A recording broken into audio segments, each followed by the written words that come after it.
Last week, Senate Majority Leader Chuck Schumer called for elections not in the United States, but in Israel. And President Biden endorsed his speech as a very good speech, which was seen by many as an endorsement of Schumer's call for elections in Israel.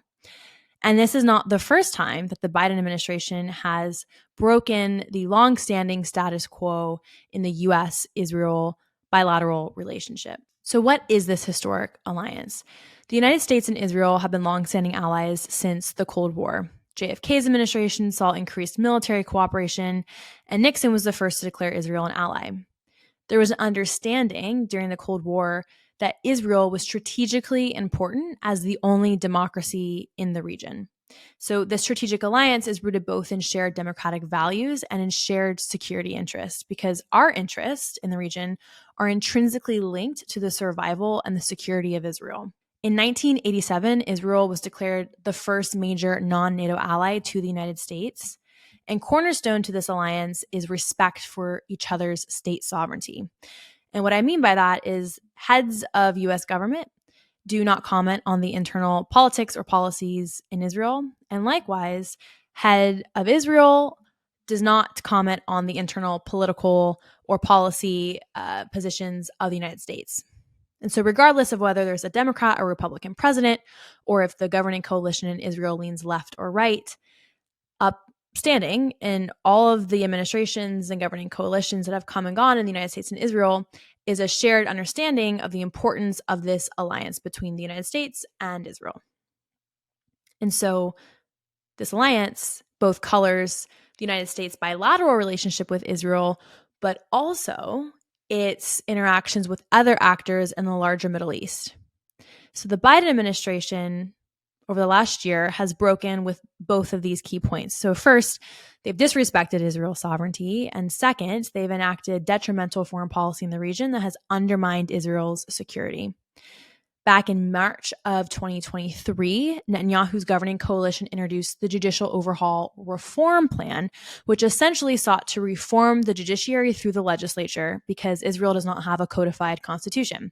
And this was met with great protests and upheaval in Israel, as many saw this as an erosion of democratic values in Israel. And Biden publicly agreed with this and even called for Netanyahu to abandon this policy. And this was one of the first times President Biden publicly broke with that status quo in respect for Israel's sovereignty. And Netanyahu directly called him out and reminded him that despite their important friendship, it was not the place of the Biden administration or the United States to comment on internal Israeli politics. And this resulted in which would be another break with the status quo, which was a back and forth feud between Biden and Netanyahu on X. And in the summer of 2023, the Biden administration snubbed Prime Minister Netanyahu by not inviting him to the White House. So again, another break in this historic status quo in the alliance between the US and Israel. And it's because the Biden administration addresses Israel and Prime Minister Netanyahu by its biased ideological lens. So the Biden administration leans left and Netanyahu's governing coalition leans right. But that shouldn't at all impact U.S.-Israeli relations. But the Biden administration, like I said, has broken with this long-standing practice and status quo by not inviting, for example, Netanyahu to the White House because of Netanyahu's stance on the Judicial Overhaul Reform Plan. That is a huge break in the practice of honoring state sovereignty. And then the summer of 2023, the Biden administration unilaterally engaged with Iran in detrimental foreign policy that directly undermines Israel's security. In exchange for 6 prisoners, the Biden administration gave Iran $6 billion. And then later in the summer, the Biden administration lifted sanctions, which allowed $10 billion of Iranian assets in Iraq to be returned to the regime. In total, the Biden administration empowered Iran with $16 billion. And they didn't empower them just monetarily. Diplomatically, it was a green light. They appeased the Iranian regime, a known state sponsor of terrorism, to continue the reign of terror in the region. And today we have the war in Gaza, we have Hezbollah in Lebanon, and we have the Houthis in the Red Sea, bringing terror to the region and instability. This isn't just weak foreign policy on the part of the Biden administration, but it directly undermines Israel's security and the United States' stated policy towards Israel. Here to help us unpack all of this today, Farhad, let's get into some of these questions. Thank you for having me, Dominic. So, Farhad, despite the Biden administration's public position that Israel has a right to assert its self-defense in this war, I want to kind of talk about how they've broken with the status quo of U.S. foreign policy and friendship towards Israel. So what has that historic status quo been? We know that Israel and the United States have had a very strong and exceptional relationship and alliance, which has been a cornerstone of U.S. foreign policy in the Middle East since the State of Israel was established in 1948. This alliance and relationship is rooted in shared democratic values, mutual strategic interests, and also strong cultural and historical ties. Although Israel was not part of any formal alliance with the United States, like something like NATO, North Atlantic Treaty Organization, but it was understood that America would come to help if Israel was in danger. For instance, in 1973 war, when Israel was attacked by Egyptians and the Syrian army on two different fronts and was running low on ammunition and weapons, President Nixon and Henry Kissinger immediately delivered critical supplies. And if it wasn't that massive help from the United States, probably the outcome of the war and Israel's victory might have been uncertain. That's an important example that the United States was always present to help Israel. Despite the fact that President Nixon wasn't really the best friend of Israel, but there was this understanding in the United States that Israel should not be left alone. And by the way, Israel also was pretty helpful to the United States during the Cold War, and it was acting as a bulwark against the Soviet Union's influence in the Middle East.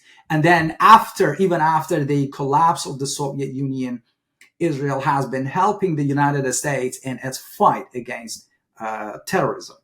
And how has the Biden administration broken with that historic foreign policy position? I kind of ran through some of it, but how has it maybe spoken out against Israel or then engaged in foreign policy that undermines Israel, for example, with Iran? Well, that's a very good question. President Biden is the first president of the United States that has really broken this unwritten historical premise in a major way. Although after the October 7 attack by Hamas, he immediately came out and supported Israel and said Hamas is a terrorist organization. But two things happened since that time. The first thing was that Iran used this opportunity to mobilize its proxy forces. They mobilized Houthis, for example, who are interfering with the naval traffic around the Bab el-Mandeb. They create chaos in maritime industry. So they have increased the shipping cost of all sort of cargo. That's what we know. As a result of this, President Biden was forced to negotiate with Iranians over the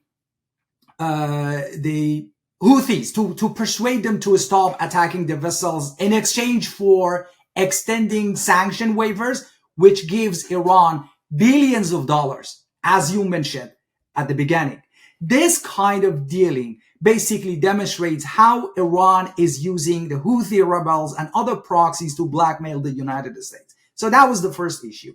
The second thing is the new directive by President Biden conditioning the United States military aid for Israel and other allies and the strategic partners to their adherence to international law and the respect for human rights. This is exactly what Iran and its proxies wanted for a long time. They violate international law by hiding among civilians and they use them as human shields. But when Israel retaliates against their aggression, then they play victim. They call on international organizations to condemn Israel. So I believe the United States should not extend sanction waivers for Iran, and also should not move ahead with this policy of conditioning its military aid for Israel, because it's wrong. It's premature, and basically it harms the United States allies' interests, especially Israel. So, Farhad, help our audience understand what's wrong with the U.S. unfreezing Iranian assets and how that empowers and then funds proxies like Hamas in the war with Israel. This lifting sanctions basically shows how Iran is using its proxies to blackmail the United States. That's the first indication that this policy is wrong. The second thing is that it means giving green light to the Islamic Republic to continue its bad behavior, to continue its support of terror organizations like Hamas and Palestinian Islamic Jihad, Hezbollah, and other proxies like Houthis and proxy militia in Syria and Iraq. And basically, these proxies are fighting against Israel. So giving them money, unfreezing this money, is basically a green light to the Islamic regime to continue with this bad behavior and to continue funding these terror groups who are fighting Israel and fighting American forces, by the way, in the region. Mm-hmm. And simply because Iran spends this money on its terror operations. Mm-hmm. And this will directly impact and fuel the war in Gaza. As long as the Iranian regime has money, it can fund war and chaos and terrorism against Israel. So I believe the United States, the US Congress basically must pass the no fund for Iranian terror act to basically cut off Iran's access to frozen funds. And also, just to highlight something you said, Farhad, I just want to piggyback off it earlier, is that typically, even, for example, with the Joint Comprehensive Plan of Action, the JCPOA, with the Obama administration, even though I think we might both agree it was unsuccessful in reality, it came with preconditions. And the Biden administration's unilateral agreement with Iran really came with no preconditions to uphold the human rights of their civilian populations. We obviously saw the human rights protest within Iran the last year as well, and the Biden administration ignored that. So just to confirm what you're saying is the Biden administration's policy with Iran has required no adherence to Western norms or beliefs or to uphold the interest of the United States in the region. Has basically been a blank check. Am I right in kind of saying that? That's so true. That's so true. Basically, President Biden released this fund in exchange for nothing. Mm-hmm. Basically, in exchange for nothing. No changing in behavior, either domestically, adherence to the human rights, and also, stopping funding terrorism, stop, arming terror groups against Israel. No precondition was required and was set by President Biden. And that's very unfortunate. Mm-hmm.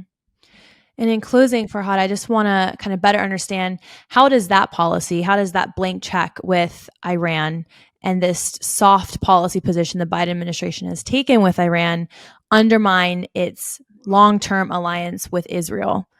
Israel's been very outspoken about the threat of Iran in the region for years. So how does that policy contradict our alliance and our policy with Israel? Well, it's very simple. The situation can be understood in terms of a zero-sum dynamic. President Biden's appeasement of the Iranian regime, the release of funds to the Islamic Republic, negatively affects the security of Israel. So it's really important to think about the implications of such decision on regional stability and the security interests of regional allies of the United States, especially Israel. Well, thank you so much, Farhad, for providing this perspective. I think it's important, especially now more than ever, to understand the United States foreign policy in the region at large and how different policies with Iran and with Israel are actually all more connected. They're not isolated policies than we might initially think or that they might initially appear. So I appreciate your perspective and educating and enlightening us. Farhad, what are you working on? I know you just said that you're working on an article. Where can our audience find your work and follow like your Twitter, your social media platforms? Yeah, thank you very much. Well, currently I'm actually working on a piece that is exactly related to President Biden's policy of conditioning, arming Israel, providing Israel with logistical aids, weapon aid to its adherence to international law and human rights. That's what I am currently working on. I am explaining that this is a wrong policy. It harms the United States allies, especially Israel. And if people are interested to follow my works, they can find my works on Twitter. Most of the time I publish with the National Interest, with National Review and Jerusalem Post. And that's where they can find my works. Amazing. Thank you so much, Farhad. And you can follow the Fearless Project podcast on all streaming services. It's also posted on YouTube in video form. And I will see everyone next week. Bye.